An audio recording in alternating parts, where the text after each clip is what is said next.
Medyo sa nung ulamin natin. Ikaw ano ba yung healthy?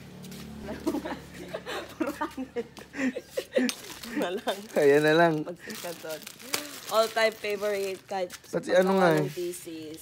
Ayan. Kuya, talagang 3 different flavors Oh, na. masarap yan kapag nahalo-halo na. Ano, Ano? pa may halo pa natin guys?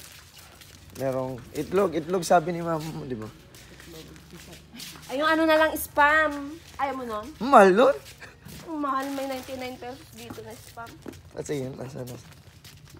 The best talaga yung mat-mat ah. Grabe ah. Oo, yung Korean luncheon. May Korean pa. Oh. Sabi Guys. niya, anyong sa'yo. Merong ano dito, spam, 99 pesos. Saan pa kayo? Dito na kayo sa mat-mat guys. Grabe. Bayad na kayo kahit hindi Holy Week dito kayo mamalengke. The owner. Ayan, the owner. Hi, kamo. Say hi, vlog. Say hi, vlog. What? Ilang itlog, tag-iisa tayo. Mm. Si mama hindi nag-ulam ng pansit canton.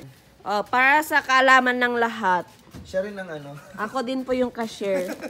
Okay na. Ay, punch mo na. Dali, ito na, ipapunch na eh.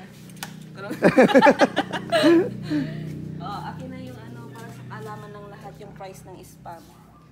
To see is to believe, di ba? Ayan. I-scan muna natin. Oh. Ito nyo yan. Korean luncheon meat is 99 pesos. Very affordable, budget friendly. Saan ka pa, best? Sana all. Yung magtsatsa ka pero unhealthy yung breakfast mo. Wow, pang mayaman to ay. Mag 41. Gusto ko 40. Porte, Na white. Meron pang white. wala na. No choice ka. Ito na lang para Tingnan mo magmukhang nga. barko yung pam. Patingin muna ah.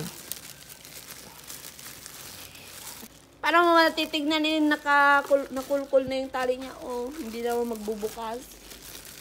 Siyempre nakatali pa yun dito sa loob. Oh. Eh, buksan natin. Ano ba yun? Matik na bibilhin mo yan. Kasi wala kang choice kasi napugsat na. Guys, pang mayaman talaga dito yung mga gamit.